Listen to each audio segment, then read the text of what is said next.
All right, and we are live. What is going on, my specialist SPC here, and welcome back to the Talkalorian Live.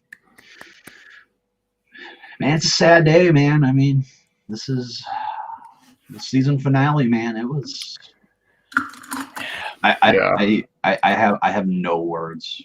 I have no words to describe this episode. Are we going full spoiler as we start this episode off, or are we going to ease into it? I think let's ease into it a little bit. All right. Okay. Can we swear though? Because when we get to a certain part, I'm for sure going to swear. I do what you got to do, man. I'm going to try to control myself, but yeah, no promises today. I mean, can I open with a question though, spoiler free? Yes, sir. Who cried? I bawled so hard. And I'm probably the person who clocked into the identity, let's put it that way, the latest. Because only when I saw the hue, I saw the color of the hue, I was like, because first I was like, it's Ahsoka. Of course they're bringing back Ahsoka. They're doing the show. They just announced it makes sense. And she knows them. But then there's the one shot where you see that the Death Trooper just and the hue comes in. I'm like, the reveal. But let's be careful because everything happened. Yeah. Lost control of the bodily fluids. Oh, man. Also, perfect way to close out. I mean, I didn't know how it was going to be handled since it wasn't like a part 1, part 2, or as disjointed of a part 1, part 2 as like season 1. So I know. No, I'll be honest too, guys. I really thought this episode was going to be a lot longer. It was only 47 minutes or something like that.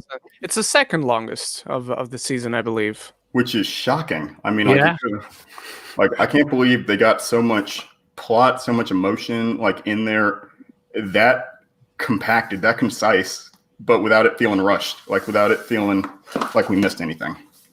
Yeah, it felt perfect. For sure.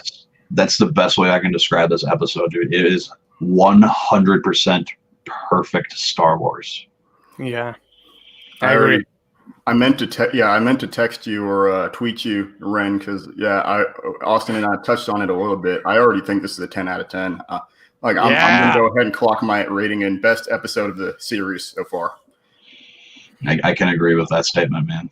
Yeah, I didn't think anything would pass the premiere episode. For me, it's either this one or the Jedi, but they're interchanging with one another because I just love both of them. But yeah, this one for sure is up there, man. Peyton Reed really coming in to surprise me. This is the best thing he's done, and I love the Ant-Man movies, but this is the best thing he's done. Gosh, but still, nonetheless, I'm sorry, it's beautiful. It was everything went wrong, everything went right. I mean, like in a canonical perspective, in terms of character relations, like everything kind of went wrong and went right. Like, can we touch on Bo-Katan and Moff Gideon first? So I'm gonna go ahead and say Mando getting the Darksaber is 110% Bo-Katan's fault. Yeah, that's true. She could have mentioned the little rider about you have to defeat someone in combat, to take possession of it, like from a lore perspective. Because it's like, think about it, like either A, he disregards that and gets the Darksaber for himself anyways, or B, he actually like listens to it and makes sure that she gets it for herself. Yeah, I think it comes to her pride. She's too prideful to just mention the lore, and I think if she mentioned it would just have come across as expository for the audience, like I have to do this and this and this to gain that which I want. And I like that now it creates this conflict because yes, she has to defeat him, but she doesn't have to kill him. Nothing says she has to kill him. Also, small spoilers for Rebels, Andy, but Bo-Katan, you did not win the Darksaber through combat. Someone just handed it to you. So what is up with that? I think it's more so about like Moff Gideon bearing witness, to it. True, maybe. Could be that. I'm also curious, like when he started grinning and just just poking the bear with all the lore, like, oh, she has to defeat you now, blah blah blah. Well, I'm like, what about you? Did you have to defeat anyone, or do you just exactly. not care, and did you just steal it? 'Cause I'm curious about that. I also love that he's still alive, though. That's something really great. Well, that's like what I was telling you, Austin, right? Or maybe it was like both of us. Is like, does this mean that like language alert? But does it mean that she got her ass waxed? Does it mean that Moff Gideon kicked, like whooped her and then got the freaking darksaber? Because that has layers to it of like why he brought it up. Is because he subtly said it without saying it. And I think that's more so why it was an insult. Is because it wasn't about maybe it wasn't about the lore or Mando conceding it to her. It was about the fact that she also had a vendetta with Gideon. So now she was robbed of the kind of the glory and the, I don't know, like the satisfaction of like defeating Moff in combat. That could be true. That could be true. That's an interesting theory. I mean, man, that's the thing, man. This whole series, like even the three of us, man, like every episode we've theorized something. Like Andy, I know you brought up, man, I don't know how many times, like, who is this Jedi? Who's the one who Grogu reached out to? And all of us were like, there's no way it's Luke. Yeah. No way it's Luke. Well, because we were thinking Luke, we were thinking Mace, we were thinking, Luke, Mace, maybe another member of Ezra, Obi-Wan. Another member of Yoda's species, maybe potentially Starkiller, if somehow that works. Oh, yeah. And I only say that because, I mean, we have Thrawn confirmed as like full-on canon. And he started out as like Legends material. So it's like there are no rules anymore. I even still though, dude, I mean, a lot of questions got answered, but now I so many more. Yeah. At least it also puts the time frame in better or the timeline in much better perspective for me. Yeah. Yeah, I know that's something you've been pretty confused about for quite a while. Yeah, and I would say, like, just because I'm, like, lowest on the tier out of the three of us of, like, Star Wars knowledge, so this helped so much for me. Yeah, For better and for worse, because holy crap, man. So, I mean, I guess without actually spoiling anything, let's just start at the beginning of the episode, man. I mean, the chase after... The doctor. Yeah. Dr. Pershing. Yeah. What's his name? Yeah, I mean, getting not really a space battle, but like you actually get some excitement up in space finally in this season. I mean, it's the first time we've seen anything that I guess I can remember since chapter 5, I think it was. Yeah, I mean, it's kind of a dogfight. There we go, dogfighting. Which is like reminiscent to all the X-Wing battles and TIE fighter battles that we had in the original trilogy. Mm-hmm. Which I think is part of what I missed in the prequel movies is like, like that kind of, I mean, it makes sense, right? Because things went more ground level political, but not to deride the prequel movies. It's just like, it was like, to your point, it was nice to see it play out. All the dogfight scenes with the Razor Crest and just in this series are always like just fun to watch. Yeah, and even too when they finally get on board, man, I mean, you got that one Imperial there who's just antagonizing Kara like that whole He believes in the cause, man. He believes in the Empire. Jesus. Yeah, but that's also something interesting, right? An interesting point is the dichotomy, I guess, or the duality of people like Bill Burr's character. Mayfeld? Thank you, Mayfeld. People like Mayfeld who believe in it. Yeah. And then people like his overseer general dude, and then people like this guy. Who believe in it, but almost like on a Holocaust, like Nazi level. Yeah, and dichotomy with his wingman, I guess, with his co-pilot, because he's like, "Hey, I don't want to die," and then the other guy shoots him in the back. It's like, whoa, damn, he's serious about this. Yeah, no, I mean that's the beauty of it, but also just how screwed up the Empire is, right? Yeah, for sure. Yeah. People in the Empire, man, they will do anything to keep it going. Like, it doesn't matter what it is. If you got to kill your own guy, or if you got to just kill an entire village or whatever, destroy a planet. I mean, they will do whatever in their beliefs of having a better galaxy. Yeah, they're fanatics. That's what they are. I think you were the best friend. They're Nazis. Yeah, they are. It's always been the analogy. I mean, man. I mean, rightfully so, you know, like, I mean, they're modeled after it, especially the First Order, but I think we definitely got a lot more of that fanaticism, like just on a personal level in this season, because you have like individuals, not just stormtroopers. Mm-hmm. Yeah. Well, and even, I mean, obviously we all knew it back last season, but they finally did confirm that Pershing is a cloning technician, or however you want to word it. So yeah. I mean, again, we already knew that back in the first or second episode when you saw the patch on his shoulder. I mean, it's the patch from Camino. I mean, yeah, but I mean, we didn't really get too much confirmation of it until maybe like episode 6, I guess. The episode directed by, oh my gosh, wow, why am I blanking on names? Either way, Apollo. No, not Apollo. Carl Weathers. Thank you, Carl Weathers. Gosh, thank you. Episode 4, by the way. Yep. Episode 4. There we go. So chapter 16. Yeah. Yeah. Okay. No, chapter 12. Yeah, 12. Okay, 12. Math. it hurts. So, I mean, no, I'm with you, man. I was just like, no, this was chapter 16. we've done it because we've done a lot more like theorizing about the whole cloning thing, but I think this episode and chapter 12 like definitely confirmed more of that, but set the foundation for something bigger in the series or one of the spin-off series. I don't know, because maybe we see Camino in a show that was announced, without wanting to get into that already, but another show that was announced at the end of this one, maybe we see Camino on that.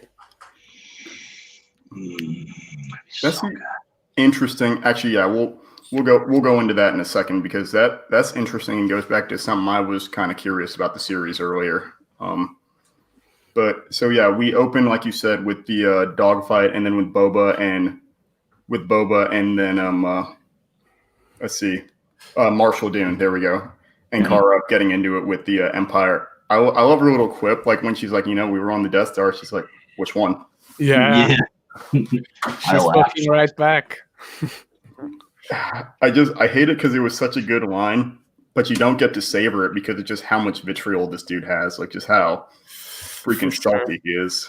Yeah, and he just knew, like, as soon as he starts poking at her, oh, you're going to die, you son of a bitch. Oh man, she just didn't even hesitate, man. She just shot him right in the head. It's like, oh, beautiful. Whoa.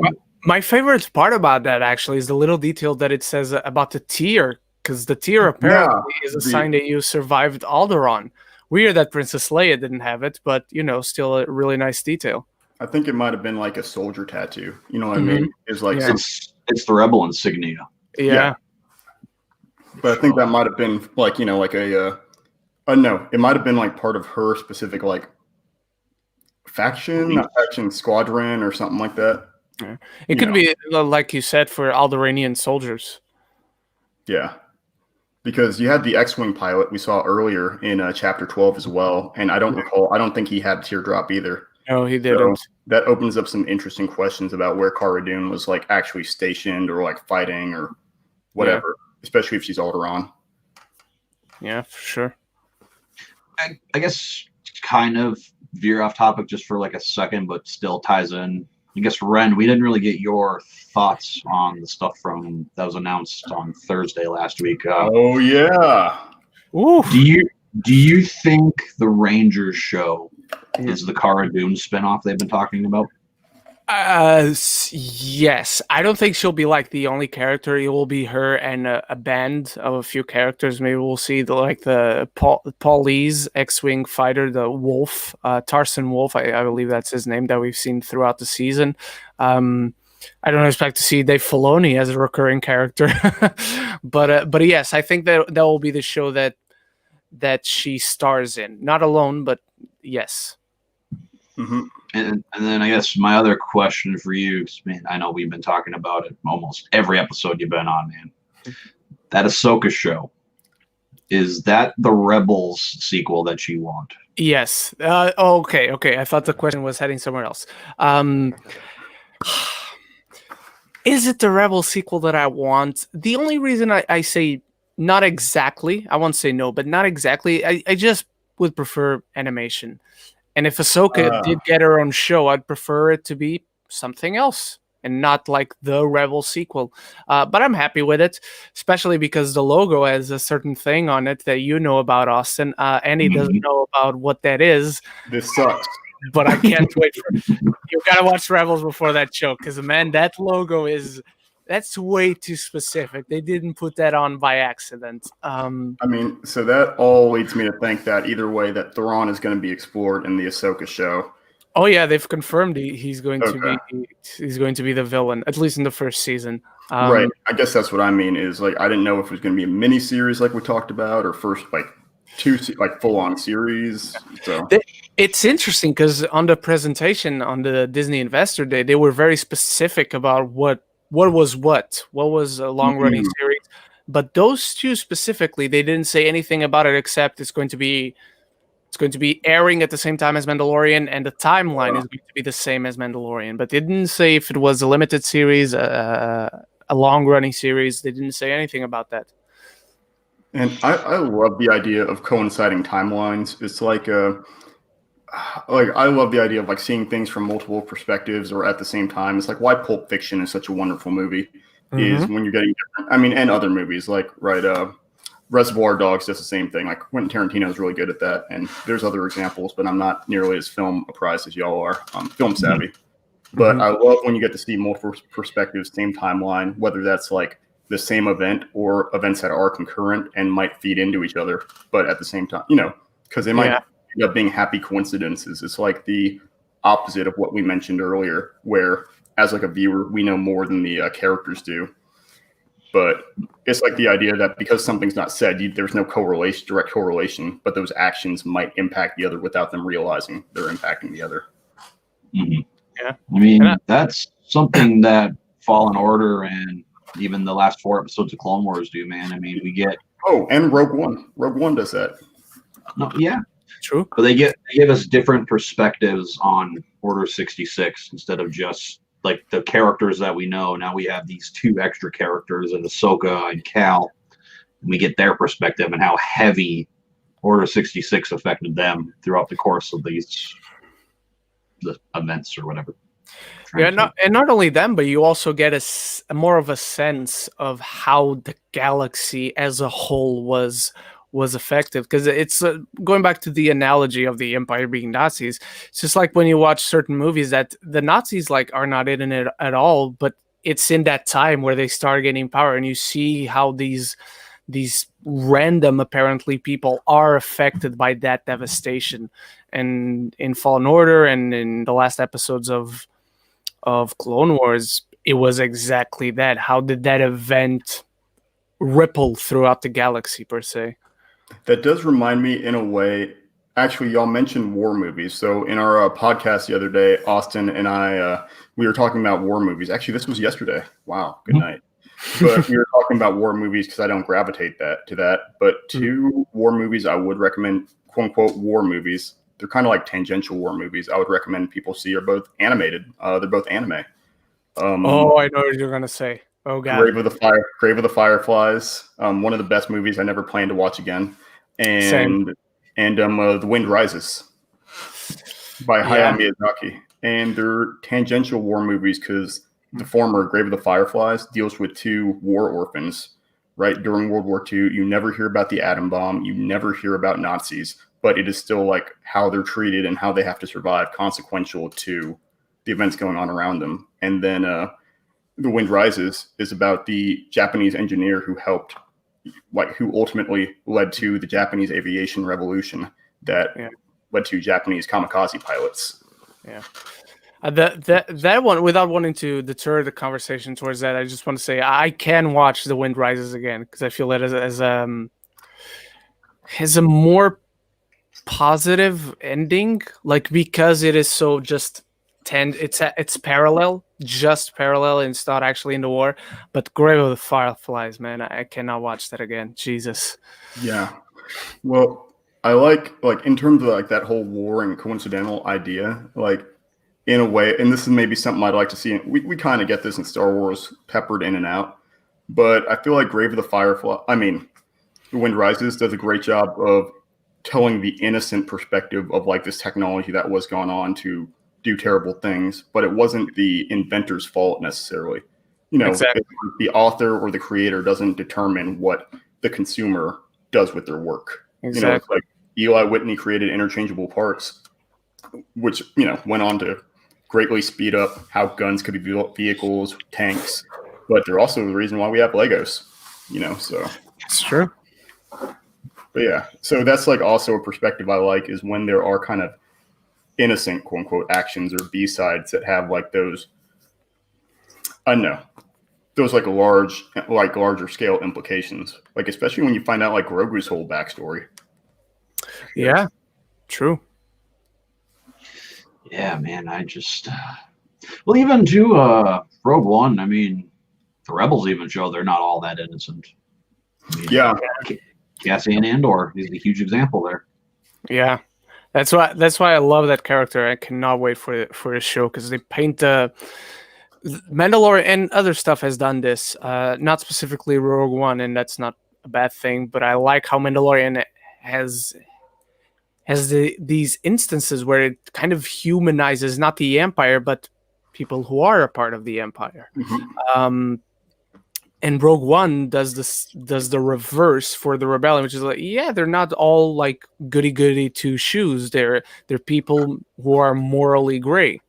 Well, that's what it takes, and you know, it like is a beautiful portrait of like human morality. You know, I mean, especially when you get into the whole quote unquote Robin Hood archetype.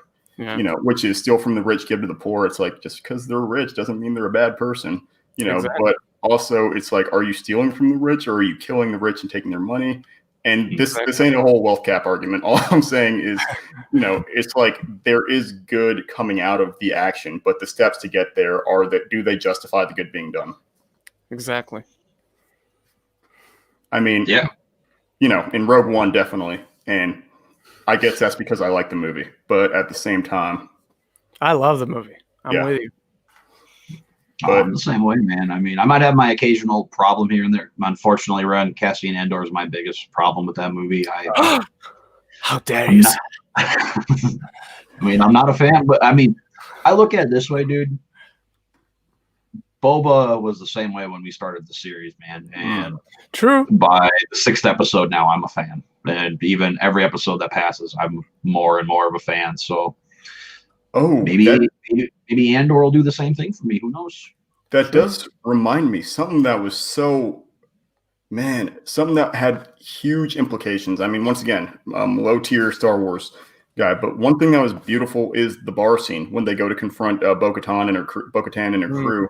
Is how many dynamics there are, how human it felt like to like watch these different sects of like Mandalorian culture come together, right? Because you have like Boba Fett, who was cloned, and then you have the like kind of royalty side of things with Bo-Katan, and then you have this apparent cult follower who didn't know he was a cult follower in Mando. Yeah, a religious zealot. I like that. That you bring up that scene, because I saw a lot of people having issues with Cosca Reeves owning, and I use very firm quotation marks, owning Boba Fett, because I thought that came out of tie, and I actually like that it came out of tie, because yes, Boba Fett is a badass, he really is, but Mandalorians in general are badasses as well, so he's gonna have his handfuls if he messes with a Mandalorian. Also, she like, I'm willing to admit she owned him, because you got to remember, one, seeing a jetpack used in a combative aspect was awesome. Yeah, you know, like incorporated into combat. Like I love stuff like that. But then I know you got to remember, Boba was without his armor for how long? 5 years at least. Yeah, and then Boba was without his armor for that long. We don't know how repaired it got. I mean, we know it's still destructive as hell, which is a testament to how freaking impervious Beskar is. Yeah, you know, because he also polished it. Yeah, in between scenes in Episode 7, he polished it. Oh heck yeah, dude! Come on, you got to pull up. If you're gonna pull up, you got to pull up correct. I mean, of course. Me and Andy were talking about that on last week's episode, and I looked at him. I stole a line he said about Mando when he comes out with all the Beskar. one of the cleanest drips ever. Exactly. It's true. It's true. I mean, even Boba rolling out full regalia in his old battle-scarred armor was like, crap. This could go very wrong or very right. Yeah. So, to comment on that, Casca Reeves, I mean, man, she's used to choreographed fights. I mean, she's used to winning. So, I mean, come on. That's true. You got a point there, Austin. You got a point. Just dropping that mic in there somewhere. And to be fair, we don't get to see too much of her. I mean, obviously, we get to see her a little bit, right? And we know she's a formidable combatant in episode. I guess that was 3, the third episode. So chapter 11. 11. Yeah. So we get to see a little bit of that when she's introduced, but especially if she's going to remain in the series, which I'm assuming, she's going to stay in the series. Like just them concreting that live action, concreting that she is a formidable combatant is like pretty important, I would say. Yeah. Also, Bo-Katan would just have some random good enough fighters around her. She's going to have the best. basically royal guard, So. Exactly.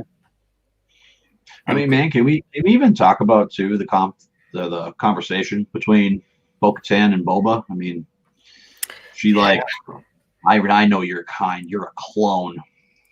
This was my father's armor. No, you mean you're a donor? Like, yeah. Ooh, my favorite line in that one actually was the "I've heard your voice 1,000 times before," and I'm like, "Oh yeah, you did." That's brutal. Also goes to show that the years have not been kind for Boba Fett, because in the timeline he's younger, much younger than Bo-Katan. So really, because he's born around, because he's a kid in Attack of the Clones. According to Clone Wars, Bo-Katan is already an adult, a full-on adult, around that same time. Maybe a year after that at most, but she's already a grown woman. And now look at them. The years have not been kind to Boba. But we also have to remember, like with the passing too, is he quote unquote older than her from like a year perspective? Like from a temporal perspective, or from like a physical perspective? Like because clones, I forget how clones work, but is there like kind of a genetic degeneration over time? Maybe like a kind of flaw inherent to that. I don't know. He's an altered clone. Like they messed around with his genes so that he would grow up to be like a regular human. Where like exactly. That's what I was thinking. The other clones had like advanced aging, so they were ready to fight a lot sooner. Yep. Yeah. According to the timeline, he should be like 35, something like that at this point. No, maybe 40, because 5 years after the Return of the Jedi. So maybe 40. Yeah, Bo-Katan should be like 55, 60 maybe. But I like to think that there was a little bit of a reversal in Bo-Katan's like kind of appraisal of him in a way. Like once he gets into his fight and kind of holds his own, and she basically roasts her crew for like, it's like, well, if you guys maybe fought that hard, maybe we wouldn't have lost the planet. Yeah. So I feel like that kind of inverted the equation where it's like, okay, it feels like she recognizes Boba a little bit more. Yeah. But also it's important that she does not consider him a Mandalorian. This is an important point to what we'll talk about that comes after the episode per se. But just to establish, Mandalorians do not consider Boba Fett a Mandalorian, so neither will I. Not that I mean that as an offense to him, but I will not consider him a Mandalorian. I mean, he's really not, though. I mean, he doesn't live by the creeds. I mean, he basically got the armor passed down to him. You got to remember, by that logic, though, he's technically a foundling. Even though he's got a donor, so he's kind of in this weird zone between being children of the Watch, so like old school Mandalore, like religion, and tradition, and like the new school Bo-Katan path, where you can take off your helmet, you can do this, that, and the other. So realistically, like he is a Mandalorian, just kind of caught between these two like different factions that we know about of Mandalorian culture or current state Mandalorian culture. Yeah. I mean, once again, that's from viewer perspective, though. In universe, not really considered a Mandalorian. Yeah, even too, man. I know, Ren, you'll probably know, but we actually get to see Bo-Katan's ship there. I believe. Oh yeah. believe she has that in Clone Wars. I think so. I thought she did. Like when I saw the final episodes of Clone Wars where her and Ahsoka like depart, I thought we saw her ship. Yeah, I think so too. Yeah, in those final four, when they're arriving in Mandalore, when they're starting the attack, I think so. Yeah, you're right. See, that did come back to help y'all out when y'all recommended I watch those series episodes weeks ago, which were freaking brilliant. But I mean, it was also stressful, the landing sequence, whenever they come up with their plan and they are going to land the Lambda fighter. Right, Lambda. Gosh, because you didn't know if, I mean, Gideon is so insidious. I mean, case in point, one of his lines is just like, as a rule, assume I know everything. Yes. And that he comes off that way, like master planner. So you don't know if he already knows the gig is up. Because I think part of it, like he looked like he was calculating something when he was like listening to her voice. Like he might have recognized it was Bo-Katan's voice. Yeah. Like, or he was debating if it was her or considering it. Or he knew it was her and let her enter so he could just like kill trap him. Dude, that scene where he's like, assume I know everything, that was a Moff Gideon. That was straight up Gus Fring. Yeah. Well, that's all why I saw. Well, that's why I love this like cross between characters of like, it's not like it's a Sith Gus Fring, which is that he's not reserved, he's not in control. Like he can be, but he's in control in like kind of a passionate sort of way. Is like he does reserve himself at times, but he still has that Sith level of like passion and like emotional expression, which is nice. I think they did a great job of capturing that because you have people like Vader who are like cold and calculate, which Vader is also an impressive idea because, he is cold and calculating in cases, but at the same time has very few lashing outs, which is very, like the whole point of being a Sith, right, is like the emotionality versus like the kind of asceticism or whatever you want to call it of being a Jedi. Yeah. Like restraint. So Moff Gideon doing that really did justice to the character, I think, as being part of the Empire. I will say, man, he's definitely, I don't know how you guys feel, but even just this episode, just his dialogue, top 5 best characters in this series so far. Yeah. He is great. Giancarlo is just great because he's got such a soft voice, but at the same time, he's so assertive. Like, even though I know he's on Breaking Bad and I know Gus Fring, I understand the reference. It's a show I've never seen, so I always associate him with the guy with Stan Edgar from The Boys. So to me, this is a Sith Stan Edgar, but he is so good. You've never seen. I tried to, without wanting to divert the conversation. We talked about this. I saw the first episode, just didn't appeal to me. I understand why everyone loves it, but I just didn't care to continue. No, that's fair. So yeah, what me and Austin are basically saying is if you watch the show or once you watch the show, if you get around to it, because the show's like a train, it builds up momentum, like with each episode and each season. It's weird because there were a few shows that like escalated like that consistently to me. The first episode's the hardest to get through. After that, the first season's the hardest to get through overall. Like I can willingly say that. Like it took me a while, but after that, man, I sped through that show. Yeah, well, once you get to like the last couple episodes, I think the momentum is picked up so much that it gets its hooks in you. But you don't see Gus Fring's character. I mean, even if you watch some compilation clips on like YouTube of like Gus, like if you just type in Gus Fring compilation or something, you'll get these like moments of his character and like how he's portrayed and how just ruthless he is. And I think you'll see how that translates over to our Moff Gideon comparisons. Mm-hmm. But I like that they don't typecast him. I feel like a lot of actors they typecast like broadly, like, oh, hey, you know what was cool in Breaking Bad when you were like this static, non-emotional guy? It's like, do that again. It's like, his voice is different. How he carries himself is different. And there's a glee to him when we talked about this. There's a glee to him when he gets what he wants. Mm-hmm. It's like even when he's talking to Mando, he's got the Darksaber just hovering above Baby Yoda. And he's happy that he has the advantage. Even then when they capture him and he goes to the bridge, he's got this glee on him and like, oh, you now have to kill each other to get the darksaber. The only episode, just to finish up this conversation, and Andy, I hope you agree with me, the best episode in my opinion of that series is in season 3, and the only thing I will say, it involves a creature that doesn't leave a specific place. Yep. It's the one directed by Rian Johnson, coincidentally, I believe. Haha, bringing it around. I don't know. There's some Rian Johnson. I would argue the last episode or the second to last episode is I think the last episode is Ozymandias. No, Ozymandias is like the season 4, because there's 5 seasons, right?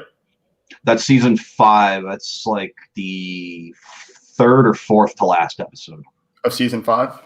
Yes. So Ozymandias, like the poem. It's just like saying basically his empire has crumbled. So it's where everything collapses finally for Walter White, and it's so beautifully. Executed. Yeah. No, not yet. Yes, exactly. Executed, but justified. Sadly, it's like this is like the wages of your sin, dude. Like this is where it all leads. But yeah, I digress. Yeah, hey, man, you can use that same poem for Moff Gideon. Yeah.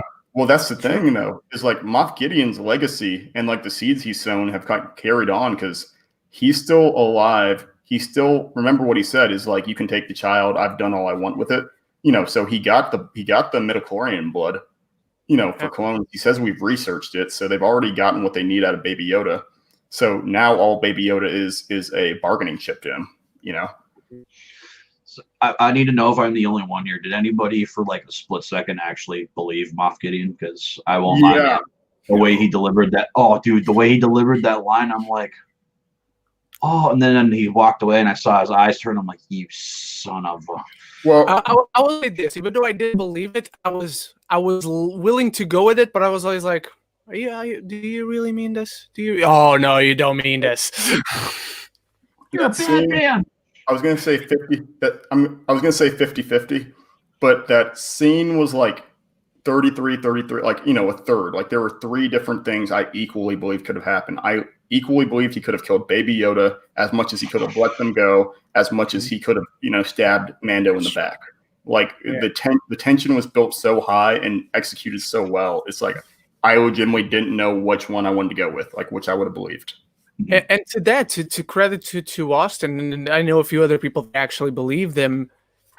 There's a foundation to his character that I understand the believing in it, because even when he first came in the first season, he was willing to talk. Like we never found out what if they actually had given Baby Yoda to him if he had let him go. There's a quality to him that, despite being like other servants of the Empire, religious fanatic and idealist of this very twisted, very wrong ideal, there's a diplomacy to him that he believes that, oh, okay, you don't want to hurt us? Fine, then you fit within this order that we want to bring back to the galaxy.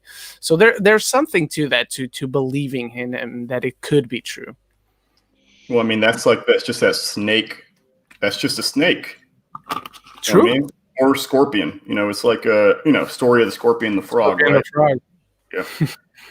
Gosh, have you heard that one, Austin? Or no?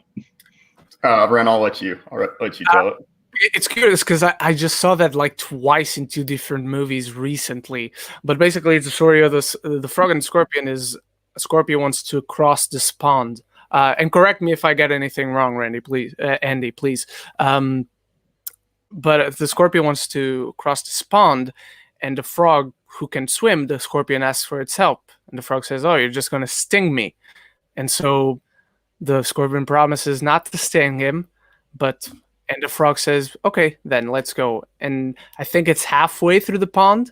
The scorpion ends up stinging him, and it's basically a story about how you can't escape your nature. Mm-hmm. What an asshole. Yeah. It's true. No, that's actually a really good description. Yeah, it's just that's like what Moff feels like, and like what I think good villains feel like. I mean, as part of like why Kylo Ren was one of my favorites almost, right? Is because he could not escape what he wanted to stick to. Like he could not. I also see the helmet back there. Gosh, I love Kylo Ren. It's just on that table. I have the real helmet over there, but I want to say something else. I think Kylo Ren's helmet. I think Kylo's helmet and Jin's helmet or Din's helmet. Is it Din or Jin? It's Din, right? Din Djarin. There we go. Oh, I love that sound. Y'all have seen the SNL skit, right? The undercover boss. Yes. Mm. Yeah. Oh gosh, I'll send you the link, Austin. The undercover boss. Yeah. Oh yeah. Okay. It's like, have you guys seen Kylo Ren's lightsaber? It's freaking sick. It's like, dude, that thing looks dangerous. Dude, they made that character a mod in Battlefront 2. Like, I know. Oh my god! Like Matt, the radar technician. Yes. So good. You guys saw the second one, right? The one they did last year, the return or something, the second take, something like that. The 1 year later or whatever. Yeah, exactly. It was perfect. Like like I was afraid the quality was going to dip. No, it was also incredible. Okay, boomer. Yeah. This is all I got, unfortunately. Here it is. Dang it. I have my red lightsaber, but it's in office still. I keep forgetting to pick that up in my Daredevil bobblehead. I should have gotten the full cosplay for this episode. Ironically, this will tie into later, so I'm going to keep this over here. I've got my Star Wars socks somewhere and my Gundam T-shirt, and that's how close I'm going to come being geeked out for this episode. I can sport the pops, the Star Wars pops. Oh, they're so pretty. I honestly might just start wearing a holster or just some like pauldrons, like that, like just some Beskar plate. I mean, I got to do something now. Yeah, and the little guy over there. I forgot I had the little guy over there.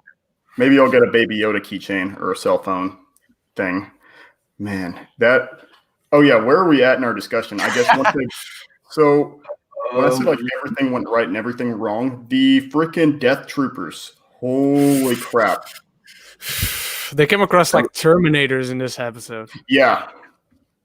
Even though I know you haven't seen it yet, Andy, but Ren, I got total Terminator Salvation vibes from that first Terminator, or from that first Dark Trooper. I was like, like that shot of him just opening the door and the red eyes coming into shot. That was awesome. Well, and it was like funny because I say everything went right, everything went wrong because Mando managed to seal the door on him, managed to like eject him in his face, and we thought they were good. And then, and Pershing foreshadowed it already, which is obvious, but Pershing foreshadowed it when he said, well, we had to remove the last weakness of a trooper, which is the human aspect. So when it's like, hey, we have multiple bogeys coming in, it's like what are they? Like, what's their life sign? It's like, there is no life sign. And I was like, oh, or there are no vitals. And it's like, oh yeah, they're robots, right? Space wouldn't. It's like, that's literally, plus we had already seen them enter like an atmosphere. You know what I mean? We'd already seen them. So it's like, oh, duh, like this makes sense. And it's so much screwed up because of it. That's one thing I'll say. I believe they were gone. Like when he puts them out into space, I'm like, oh, okay, that's done. Cool. I was disappointed at first, man. I'm like, they hyped these up so heavily in the Siege episode. And then we get them for like what, maybe a minute or two in the tragedy, and then they all of a sudden just shot out. I'm like, why, man? Like, troopers, I'm gonna say this, man. When it comes to Star Wars, troopers are a weakness for me. I love the troopers. Yeah, well, that's why Death Troopers were. I mean, and that's like been. I don't know if it's confirmed, but like so y'all can confirm it or whatever. But it's my understanding that like the reason why we don't see a lot of troopers or droids is because they're more costly to produce than clones are, right?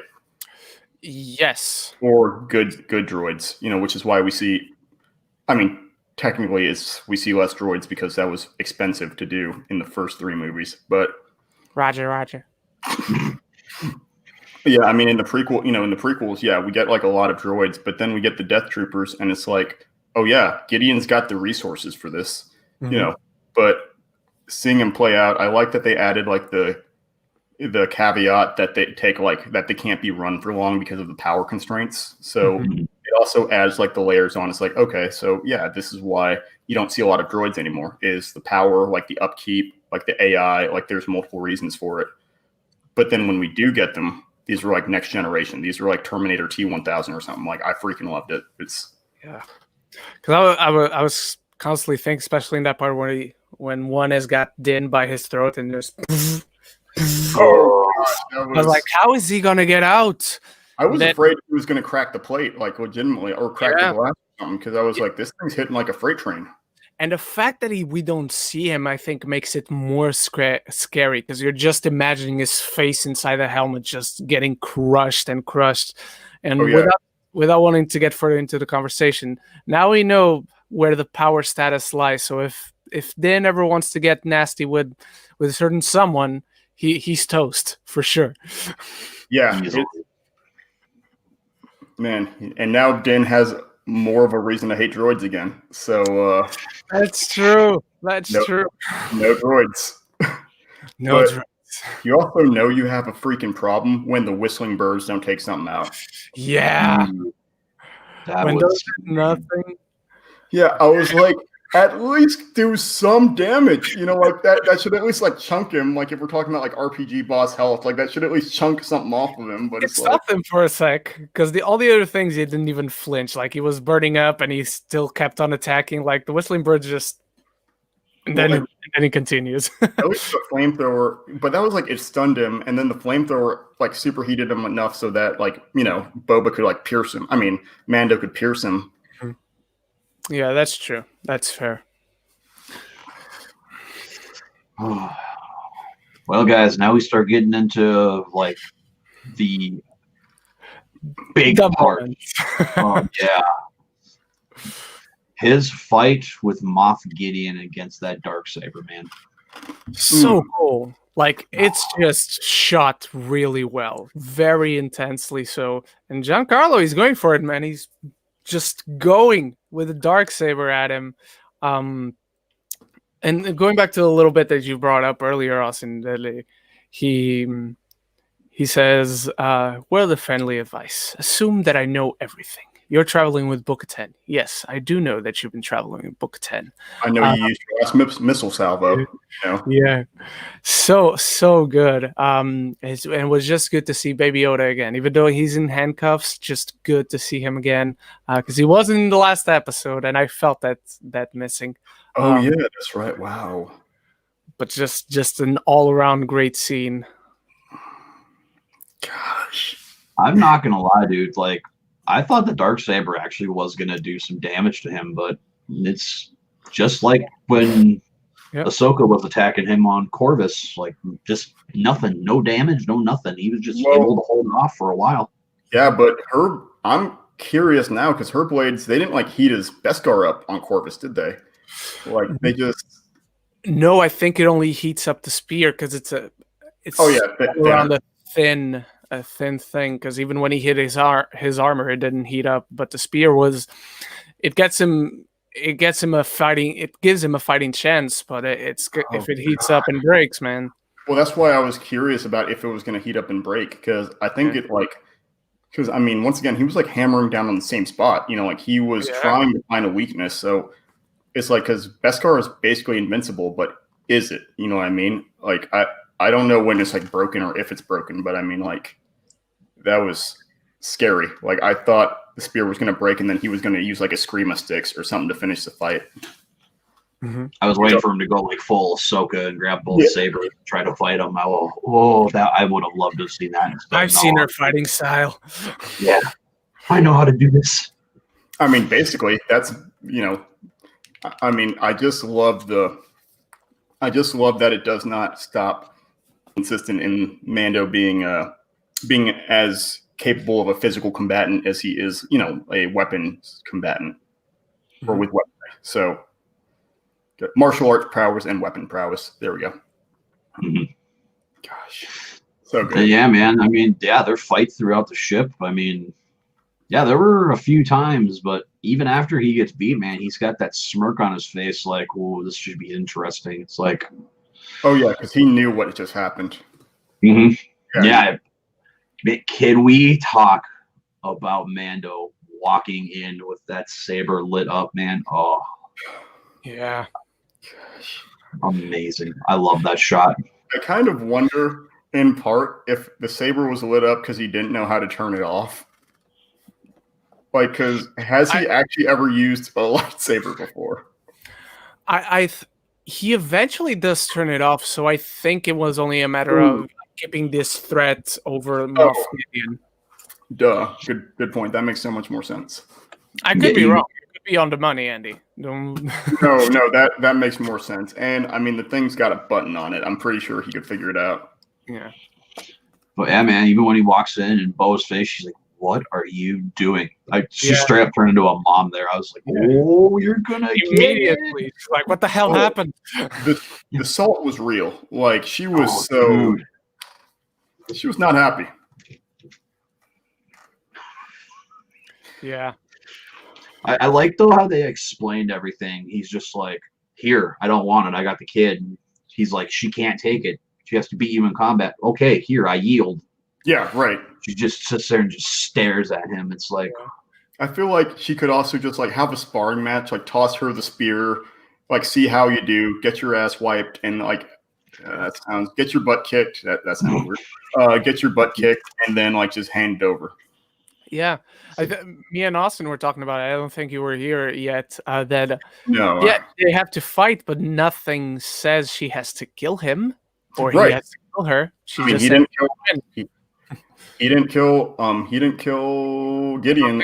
Yeah, and I think Gideon implied that either A, he stole it from her, or B, like I really think there are larger implications that he beat her in combat.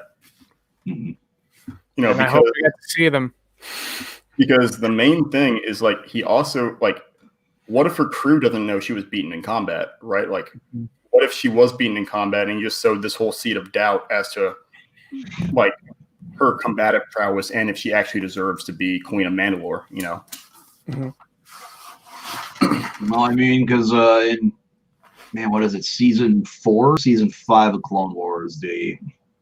Without spoiling anything again for you, Andy, the Darksaber changes hands, but it results in a death. But yeah, I think it is season 5.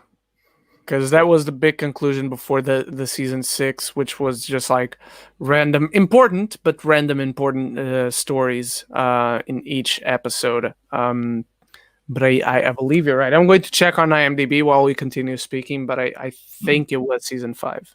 Oh, but let's also talk about the fact that now Bo-Katan has a Imperial light cruiser. True. Like True. She's literally got a flagship, you know. Yeah, that's one heck of a. I mean, does she keep it or does it go with Cara Dune because it belongs to the Republic now? Well, it technically goes with her because that was the deal, or that was the understanding, is that she got to keep the ship when she talked to Mando, and then Cara Dune was there presumably for those negotiations, because Cara Dune was admittedly flying off the radar for this one. That was the understanding because she's Marshal, so this was kind of a black ops mission for her. All right. By the way, Austin, it's season 5. Is season 5? Yeah, it's the arc before the last one. It's the penultimate arc of the season before the wrong Jedi arc. Oh, okay, gotcha. I got you there. Gosh, sorry, Andy. No, you're good, dude. We have to talk in code. Oh my, come on! I was talking with Andy yesterday on his podcast. Now that Mando's done, I think what I want to do before we do the thing we were talking about, which we'll talk about here towards the end of the podcast, but I think sometime this week or next week I'm going to start Rebels. So yeah, I'm gonna restart watching. Actually, I got that itch in me that I just start rewatching. God damn it, just start rewatching. And also, yeah, I guess because I haven't been doing like edited videos in a while, I started off like a live stream and podcast pseudo, like Austin told me. So I'd love to have you on at some point, Ren. Yeah. I'd have to figure out a topic. I mean, anything comic books, comic book movies, anything, dude. Like, this shelf means something.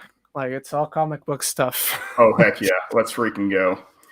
But actually, maybe we do a video on collectibles. Ooh, yes. That'd be a good one. I'd watch that one. If I spin this camera around, you'll see how much material I have for that video. Oh, no. Trust me, because I don't even have my comics here. Those are in my closet and on my bookshelf. Either way, yeah. Wow. So then that comes into play. Do y'all think, with the conclusion of the series, do y'all think Din is going to help out with the reclaiming of Mandalore? I think so. I think he's going to want it, but at some point he's going to find his next goal for himself. So he's going to help them out, and then he moves on to his next goal. But, yeah, I think the same thing. I think he's probably going to at least help Bo because she helped him get Grogu back. So it's kind of like, okay, yeah, I'll come help you out. But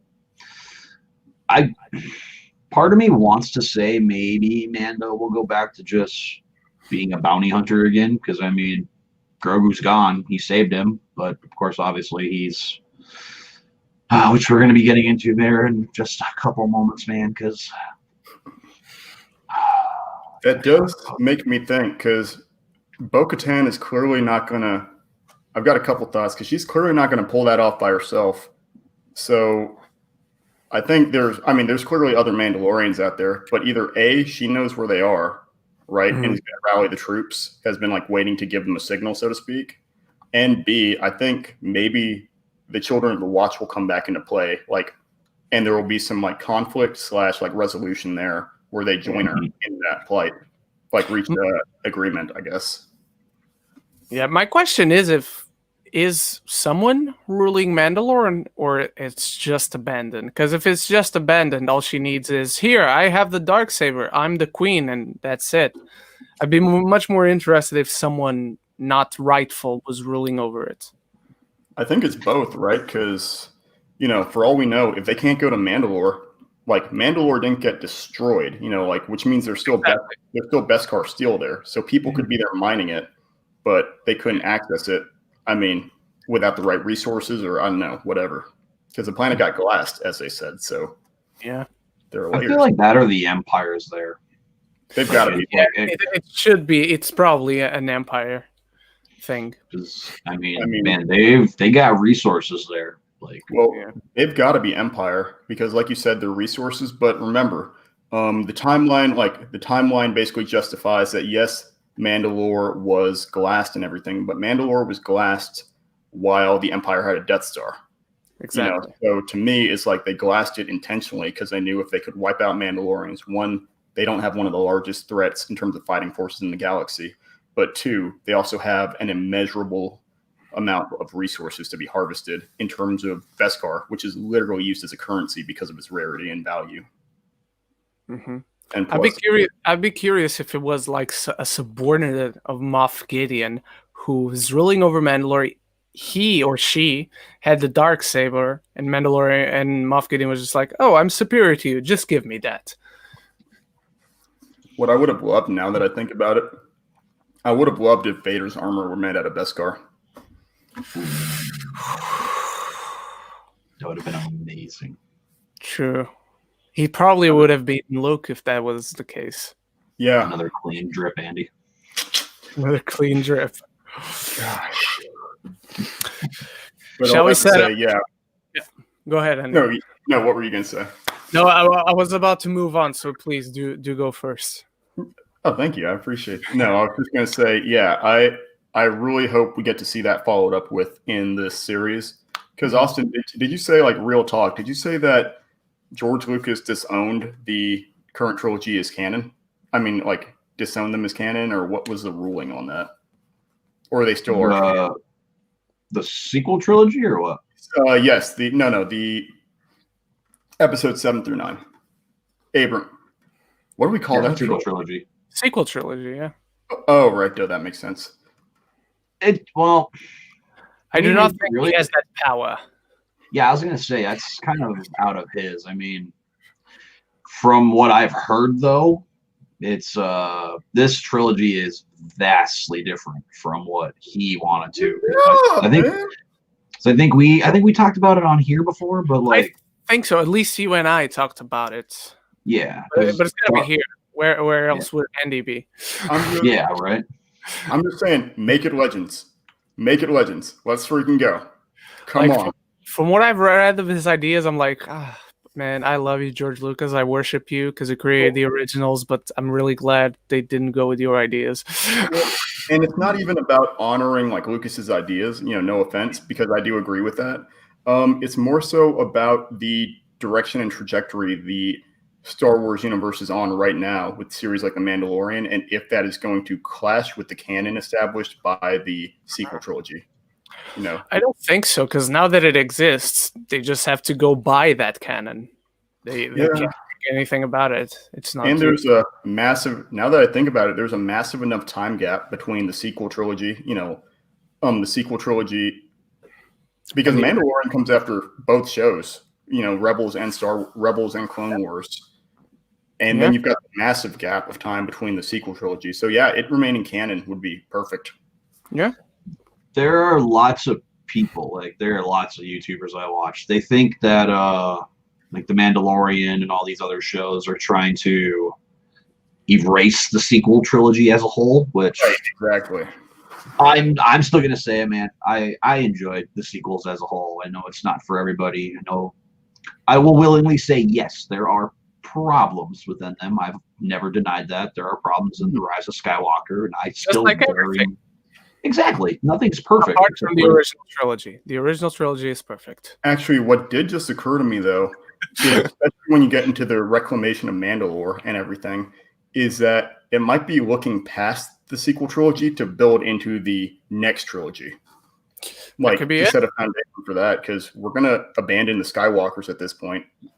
And we're going to, I forget how big of a time gap it is, but, we're moving on to something bigger. If this trilogy is going to happen. I mean, it's going to literally the last time I heard about it, man, it was right after The Last Jedi came out. But dude, it's Disney. It's going to happen.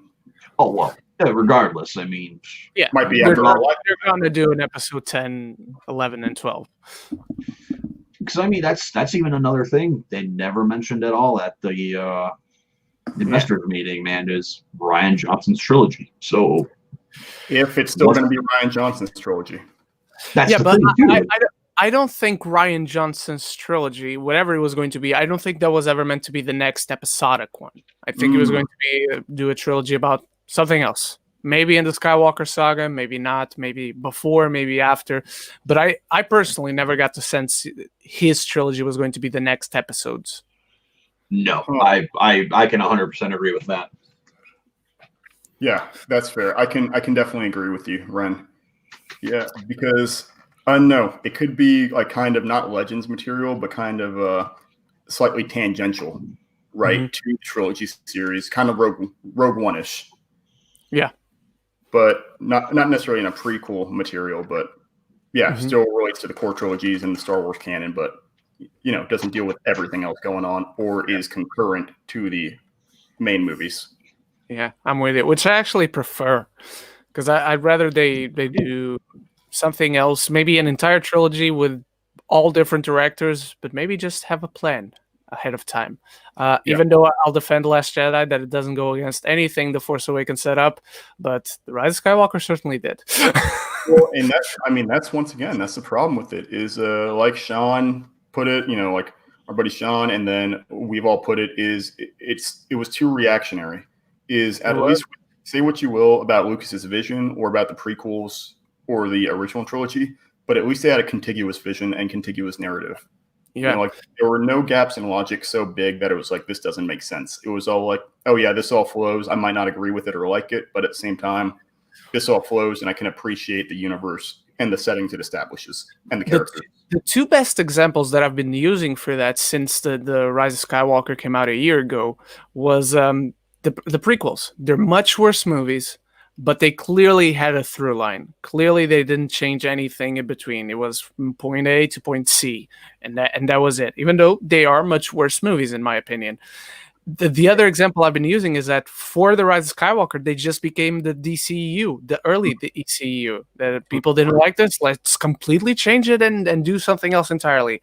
Reactionary, which means that each of the sequel movies now needs a Snyder cut. It's the only way to repair this. I'll agree that the Rise of Skywalker needs a Snyder cut, not the others. If they had added another half hour to the Rise of Skywalker, man, I think it really could have been, like, in my opinion, perfect. Oh, and I mean, that's the thing, right? Is it was like Abrams was having to play hard catch up for, it's like when a new president steps into office or whatever, they got to play hard catch up or they got to clean up after the last guy. Or rather, I guess I'll say when you move into a new house. Yeah. Because, Abrams had to move out, Ryan's had to step in, so he cleaned up after Abrams. Then Abrams came back with a vendetta, so he had to clean up after Johnson. So he basically put like 2 to 2.5 movies into one. Yeah, I think the Rise of Skywalker, imagining that it is clay, has a good body to it, but it needs to be refined and more sculpted. Because I think what the Rise of Skywalker has is moments, but in between those moments doesn't have any build up to them. Like Palpatine comes back, why? Because let's move on to the next moment. Like the moment where the ships all came, I was super happy with the visual itself, but as far as emotion is concerned, they wanted that to be their endgame moment. Yep. And I'm like, you did not pull this off. Yeah. No, and it would have been so beautiful, but like once again, like you said, clay and foundation. Mm-hmm. And even sorry to interrupt, but even in those moments, they didn't go through all the way with it. Let me talk about a moment that I was ready to cry in the Rise of Skywalker. And even the point that they wanted to make with it, I thought it would have worked out so well with something they didn't do. Because even with the changes they make, even with all of that in the last movie, the point of Rey's arc was she is not alone. She was never alone. When the Jedi start talking to her, I'm like, oh my God, I'm going to cry. And then she gets up, they zoom out of her, and I'm like, they're not showing up. Why are they not showing up? That moment would have been perfect for the shot to back up and all the Jedi Force ghosts behind her just force pushing Palpatine and her using the sabers.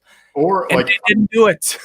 I would have loved to see like Luke and Leia, like Force ghosts putting their hands on her back or something. Yeah, even that. Then it like ties more into the narrative of her taking the Skywalker name. Yeah, but even all those voices, I thought there was a proper, they're doing this, and then nobody shows up. And I'm like, what the hell? Somebody made an edit to that. I saw. Has all the Force ghosts back there, and it's like... I saw and I cried. Yeah, I would have liked... My only problem with that whole sequence there is like, okay, now all of a sudden all these Jedi who we haven't seen in a long time know it, like Mace Windu, Ayla Secura, Mace Windu, Ezra, Kanan,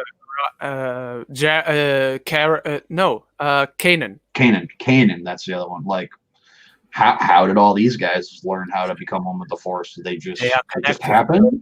To be fair, like when you luminous beings, I think when you become, when you ascend, right? Like when you die as a Jedi, you don't really get to control if you come back as a Force ghost in a way.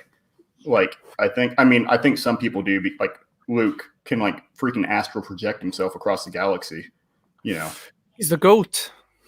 Seriously. So, I think there are like people who can like kind of will themselves, but I think there are also people who die and then like they're just become fully aware of it. It's kind of like apotheosis. Like they ascend to this like cosmic level of awareness or something. I don't know, because we've also never seen a Sith Force ghost, right? True, not in canon. Fair enough, yeah. Oh, man. And now, guys, for what I guess I'm going to consider the coup de grace of this episode, man.